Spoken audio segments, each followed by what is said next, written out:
L'Iran semble aujourd'hui être au cœur du plus grand rebondissement d'un film. Réfléchis bien à ça, un pays avec une population de 92 millions d'habitants. Ils sont restés silencieux pendant longtemps, ils ont eu peur de parler pendant longtemps. Mais un jour est arrivé, une petite étincelle a jailli, et cette étincelle est devenue un feu qu'on ne peut plus arrêter.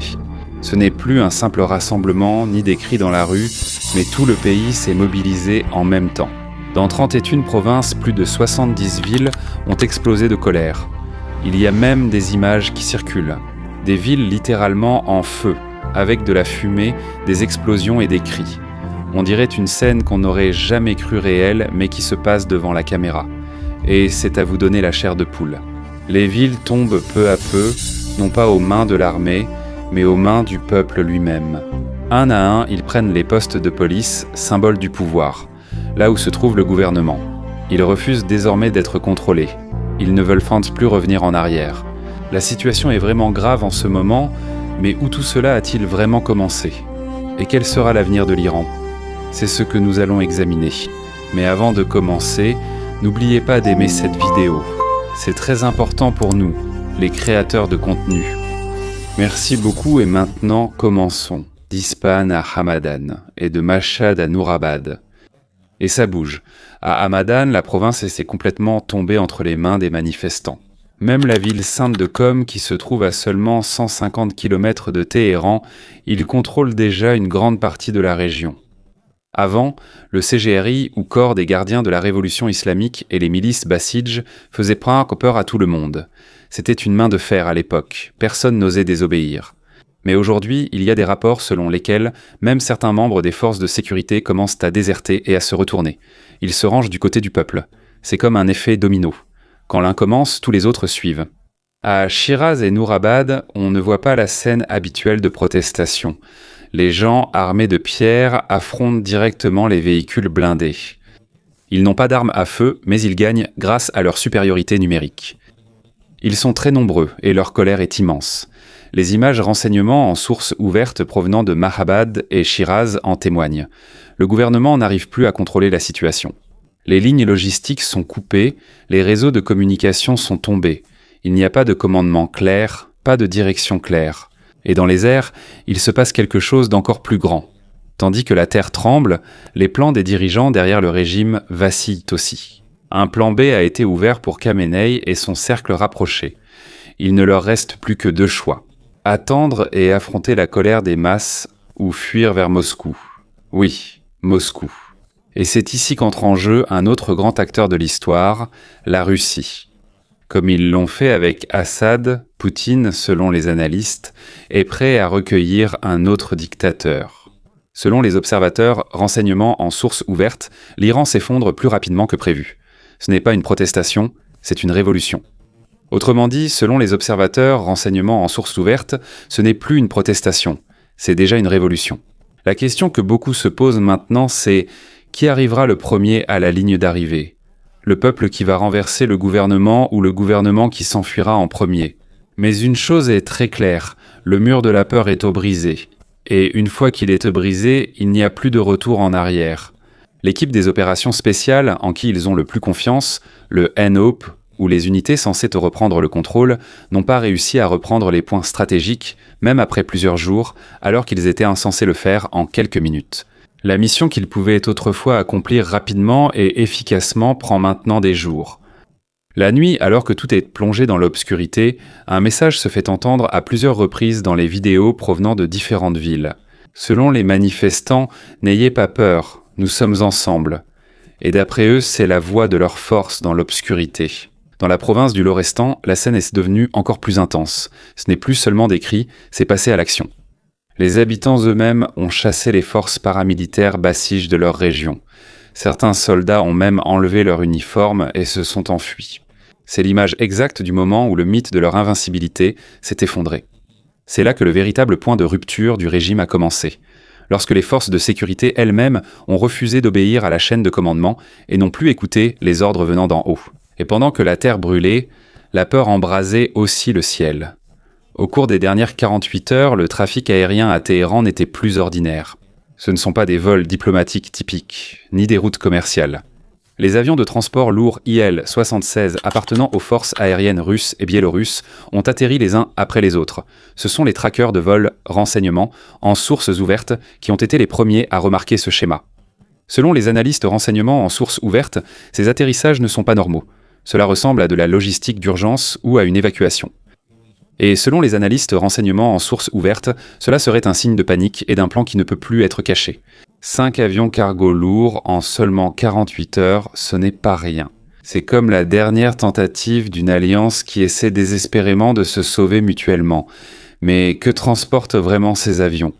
Il y a 2 scénarios qui circulent dans les cercles du renseignement et aucun des deux n'est favorable au gouvernement. Premier scénario. Il est possible que ces avions transportent des munitions de contrôle des foules, de l'équipement et des armes fabriquées en Russie et en Chine pour soutenir les unités de sécurité qui s'affaiblissent et ne sont plus fiables. Cela signifie qu'ils demandent même des balles à d'autres pays pour faire taire leurs propres concitoyens. Deuxième scénario, plus sombre. Peut-être qu'ils n'importent plus des balles, mais qu'ils exportent déjà des richesses. Khamenei, 86 ans, aurait déjà préparé une stratégie de sortie au cas où le contrôle tomberait à Téhéran. Le plan inclut l'évacuation du pays avec 20 de ses proches, incluant sa famille et ses aides et ses personnes de confiance. Et les 20 à Moscou également. Selon des rapports de renseignement divulgués, Khamenei déclenchera une évacuation d'urgence si les unités de sécurité échouent ou font défection. Et selon les rapports de renseignement divulgués, ce n'est plus une simple spéculation. C'est un plan déjà prêt. Son empire financier, appelé CETAD, est estimé à plus de 95 milliards de dollars américains. C'est pourquoi de nombreux analystes s'interrogent. Peut-être que les avions cargo qui atterrissent en ce moment ne font pas que soutenir. Ils contribuent aussi à éloigner la richesse de l'Iran du peuple. Si c'est le cas, le message de la chaîne logistique est clair. Ce n'est pas une invasion, ce n'est pas une mission de sauvetage extérieur. C'est un effondrement interne, naturel, continu et désormais inévitable. Et à chaque ville qui se libère et à chaque soldat qui déserte, une chose devient de plus en plus claire. Le gouvernement ne se bat plus pour gagner, il se bat seulement pour s'enfuir.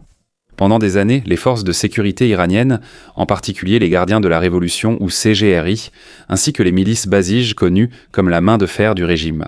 Quand il y a un ordre, ils agissent rapidement. Quand il faut faire taire quelqu'un, ils ne ratent jamais leur coup. Mais aujourd'hui, le scénario est différent.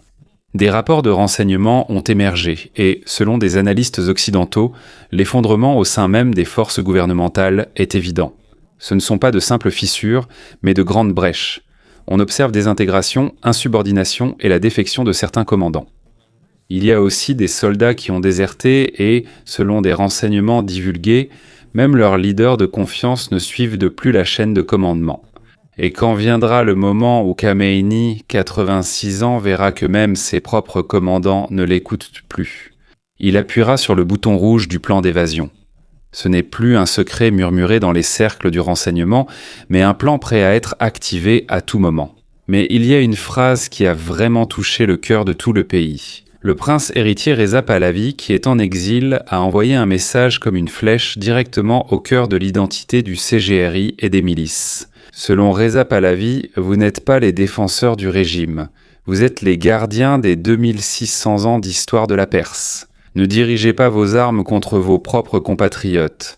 Et selon Reza Pahlavi, c'est ce qu'il leur rappelle.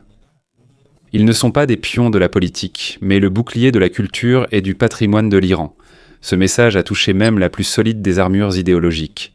C'est là que la ligne de loyauté a commencé à se déchirer. Il paraît qu'un conflit intérieur est né au sein des unités de sécurité. Devront-ils choisir l'identité nationale ou l'obéissance théocratique aveugle ? Alors que la rue déborde de colère, le palais déborde aussi de terreur. Khamenei n'est plus seulement inquiet face à la foule. Il commence aussi à s'inquiéter pour lui-même. Une ombre comme un feu dont on ne sait pas d'où il surgira, mais le plus douloureux, c'est qu'il se trouve au cœur même de sa propre cour. Et ce n'est pas seulement la politique qui se brise, même la psychologie du dirigeant est déjà brisée. Au plus fort de leur affrontement avec Israël, il s'est retiré dans son bunker. Ce n'est pas à cause d'une stratégie, mais à cause d'une obsession de survie. Il ressemble à un dirigeant qui ne pense plus à comment gagner, mais seulement à comment survivre. Selon l'analyse du renseignement occidental, Khamenei est psychologiquement brisé. Il n'est plus maître des événements. Et selon l'analyse du renseignement occidental, il serait déjà affaibli mentalement et physiquement, et il perdrait déjà le contrôle de la situation. C'est pourquoi ce qu'ils appelaient autrefois le plan B est maintenant devenu le plan Z, un plan d'évasion vers Moscou. Ce n'est plus une route optionnelle, c'est désormais la dernière porte de sortie. Et la plus amère des ironies, c'est que pendant que les gens crient « mort au dictateur », ils ne savent pas que ce cri-là ressemble à un écho venu du passé. Autrefois, il y avait un Shah qui a été renversé par la Révolution en 1979. Et le leader qui a renversé ce Shah, c'est lui aussi qui essaie maintenant au bord de la chute. Selon les observateurs en Iran, l'histoire se répète. Le chasseur est maintenant la proie. Selon les observateurs en Iran, celui qui a renversé autrefois est maintenant celui que le temps cherche à renverser. Comment il s'est élevé grâce à la colère du peuple, comment il va tomber, toujours à cause de la colère du peuple, et à chaque slogan qui résonne dans la nuit. C'est comme si l'Iran lui-même murmurait quelque chose au monde. Le dictateur, peu importe la force de son poing. Quand il n'y a plus de soldats, plus de nations et plus de raisons. Il n'y a plus d'autre ligne d'arrivée, seulement la même fin. En 1979, lorsque le Shah d'Iran est tombé, sa route de sortie a été l'Égypte. C'est là qu'il s'est réfugié, c'est là qu'il s'est caché, et c'est là qu'il a terminé son chapitre au pouvoir. Mais pour Khamenei, c'est une autre destination, une autre fin. Il a maintenant 86 ans et il ne va pas en Égypte, mais vers la Russie de Poutine. Un pays que, même en politique mondiale, de nombreux pays évitent et ne veulent pas s'en rapprocher, comme s'il allait rejoindre un club exclusif dont personne ne veut être membre. Le club des perdants de la géopolitique, où le classement de l'influence ne fait que chuter. Et ce qui se passe en Iran, ce n'est pas un simple désordre qui va rester cantonné à quelques ruelles. C'est la chute du maillon le plus faible dans la longue chaîne des alliances autocratiques. Une ligne de pouvoir qui s'étend de Moscou à Pékin, de Caracas à Damas. Quand l'un tombe, cela a un impact sur tous. C'est comme une tour de Jenga. Si on retire l'Iran, tout s'effondre bruyamment. Mais par-dessus tout, il y a une partie de l'histoire qui est la plus douloureuse pour les citoyens. L'argent. Alors que les Iraniens ordinaires souffrent énormément à cause de l'effondrement, avec une inflation dépassant les 100% et des prix alimentaires impossibles à suivre, il se passe autre chose en haut. Selon les observateurs économiques, le régime retire progressivement la richesse du pays loin du peuple même, d'où elle provient. Et cela se ressent dans chaque recoin. Selon les manifestants à Téhéran, c'est ce qu'ils crient. Un rappel que leur priorité est leur propre pays.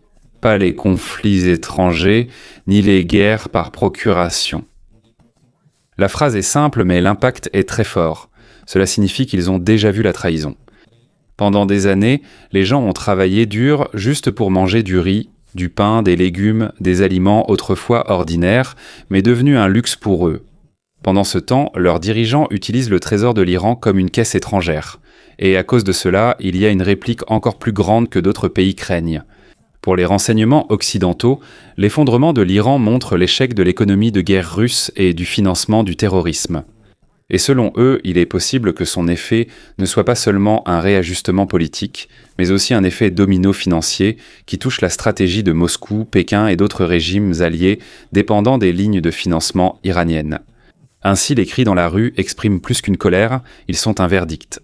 Et le slogan « Ni Gaza, ni le Liban, la vie pour l'Iran », selon eux, c'est le dernier clou dans le cercueil du leadership idéologique du régime. Il n'y a plus de peur, plus d'illusions, et plus de fond non plus.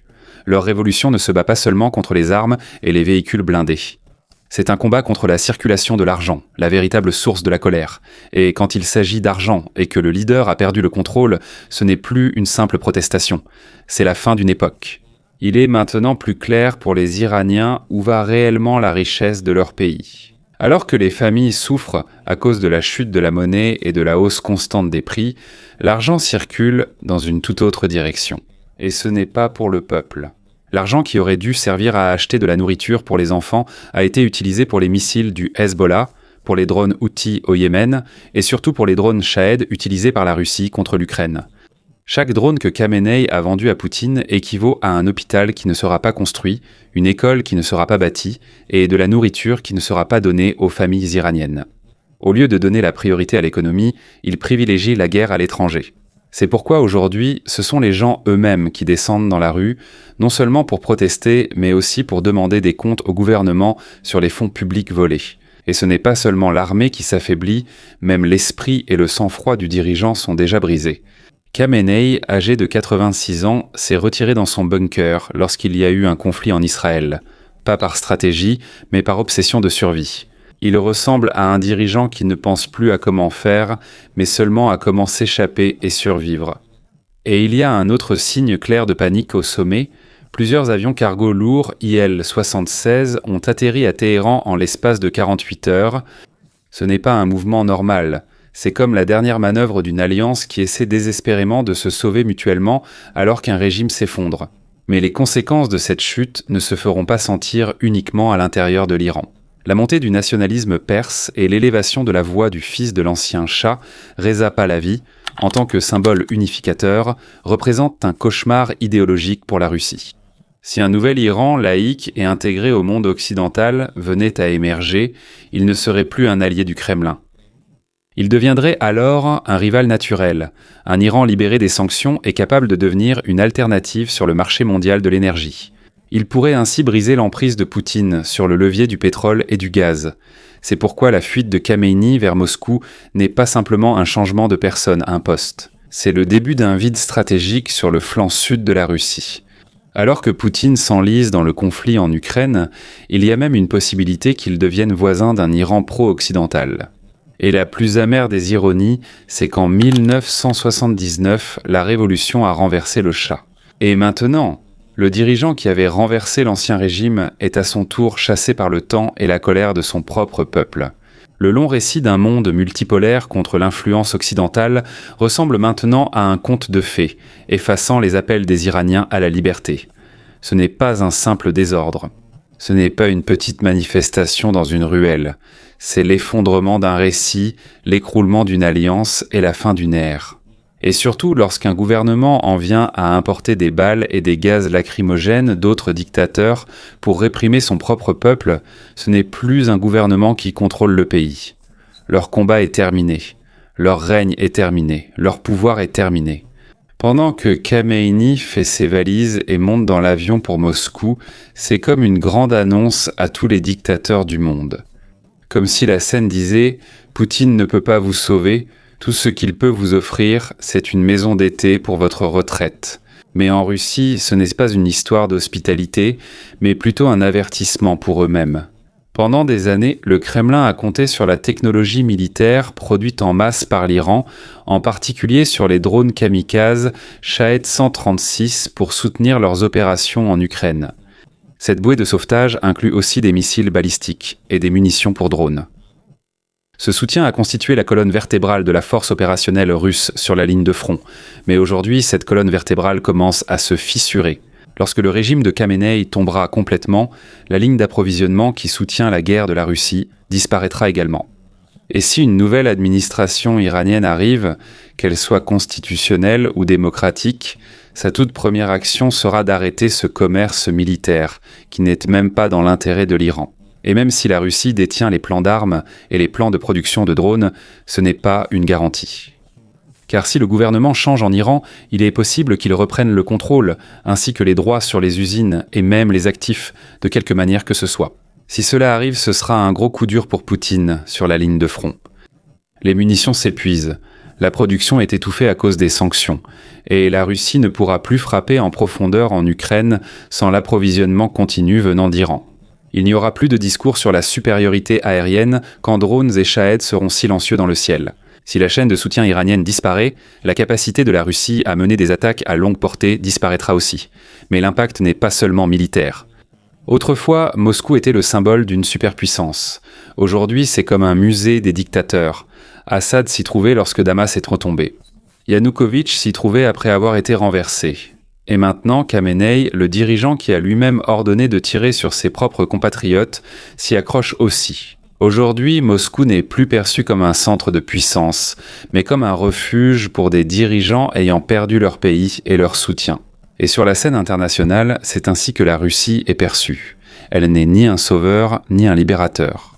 Elle n'est plus qu'un refuge pour fugitifs et autocrates sortant de l'histoire.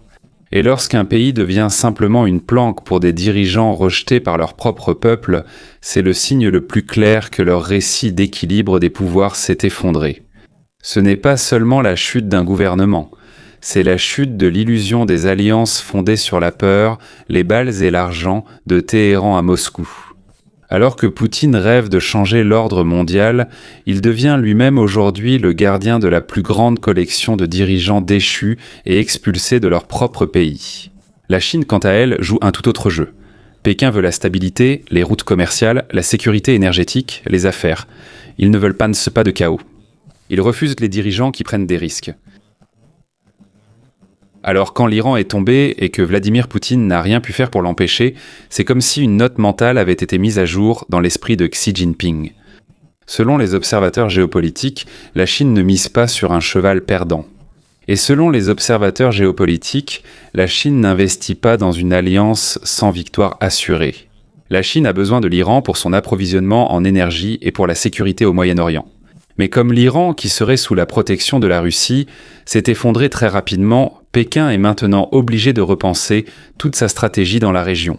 Ils ne sont plus sûrs que leur partenariat avec Moscou ait encore du sens. Avant, la Russie et la Chine étaient empêtées comme deux piliers d'une grande alliance. Aujourd'hui, il semble que même les fondations se fissurent, car la logique de projection de puissance mondiale est simple. Quand un leader ne peut pas être protégé par ses alliés et que tout ce qu'ils peuvent faire c'est l'accueillir quand il s'enfuit, ce n'est pas ça. Ce n'est pas de la force. Ce n'est pas de l'influence. Ce n'est pas non plus de la domination.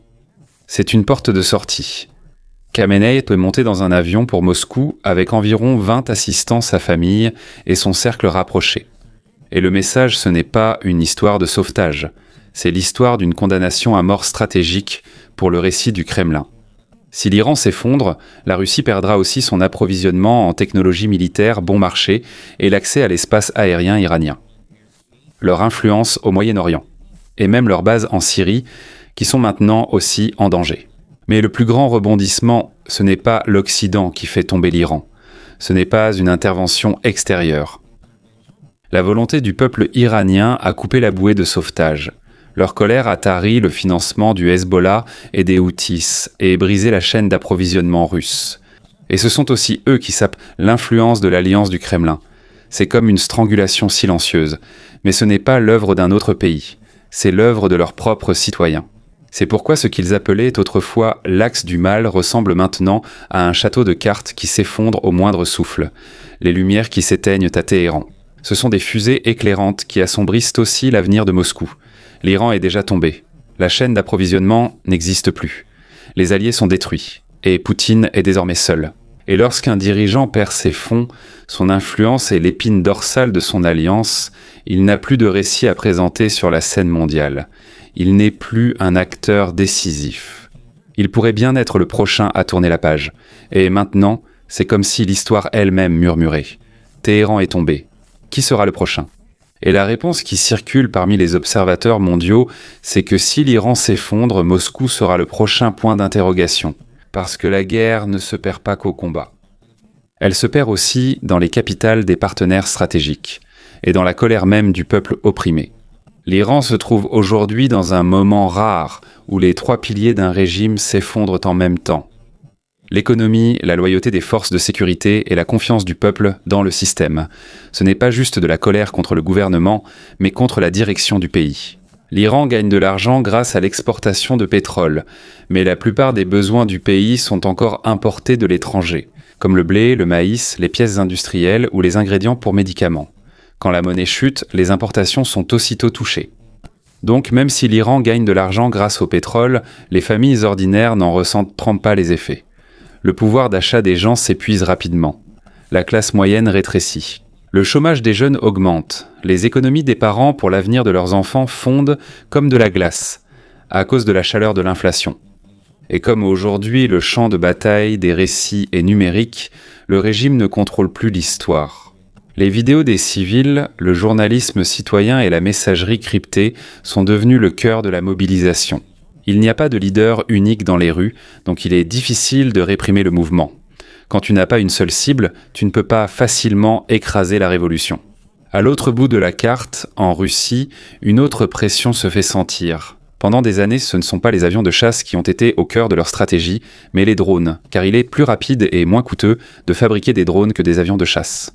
La doctrine russe en Ukraine vise surtout les attaques en essaim sur les infrastructures, réseaux électriques, ports, dépôts de carburant et centres de communication, et non les combats aériens. C'est là qu'ils compensent par le volume, pas par la sophistication. Et l'épine dorsale la plus importante de cette stratégie de volume, ce sont les drones iraniens comme le Shahed 136 et les moteurs de la classe 136 qui peuvent être produits en masse avec des pièces simples et une capacité de vol plané à longue portée. C'est la bouée de sauvetage de la Russie pour les frappes en profondeur. Mais maintenant, si la structure dirigeante de l'Iran change, ils perdront aussi leur fournisseur le plus fiable de drones longue portée à bas coût. Même si la Russie possède les plans et les copies de production, cela ne suffit pas sans un approvisionnement continu en matériaux. La Chine observe aussi la situation sans être émotionnellement impliquée dans les alliances. Le principe de Pékin, c'est qu'ils ne misent pas sur un partenaire à haut risque et imprévisible. L'Iran serait important pour eux en ce qui concerne les importations d'énergie et les corridors maritimes du Golfe. Mais l'instabilité que Moscou n'a pas pu contenir pousse Pékin à recalibrer sa stratégie au Moyen-Orient. Ce n'est pas à cause de l'idéologie, mais pour préserver leurs intérêts. Quand un partenaire devient trop instable, la Chine cherche immédiatement une nouvelle voie. Ainsi, le voyage de Khamenei à Moscou n'est pas un symbole de l'hospitalité de la Russie. C'est un symbole de l'effondrement du récit du Kremlin, une capitale qui rêvait de devenir le centre du nouvel ordre mondial, mais qui devient simplement une archive des dirigeants qui ont échoué. Et la profondeur stratégique de la Russie sur son flanc sud se limite désormais à accueillir des réfugiés, et non plus à projeter son influence. Leur base en Syrie, les corridors aériens de la mer Caspienne et le narratif de l'influence énergétique n'ont plus d'avenir assuré aujourd'hui. Et le rebondissement le plus cruel de l'histoire, ce n'est pas l'Occident qui a étranglé le régime iranien. Ce n'est pas une invasion extérieure qui a forcé la fin. Ce sont les Iraniens eux-mêmes qui ont coupé la bouée de sauvetage, l'argent, la loyauté et la légitimité narrative. Lorsqu'un dirigeant n'est plus capable de nourrir son propre peuple et que tout ce que ses alliés peuvent faire, c'est l'accueillir lorsqu'il s'enfuit, ce n'est pas une alliance forte, c'est une alliance de ceux qui approchent du dernier chapitre de l'histoire.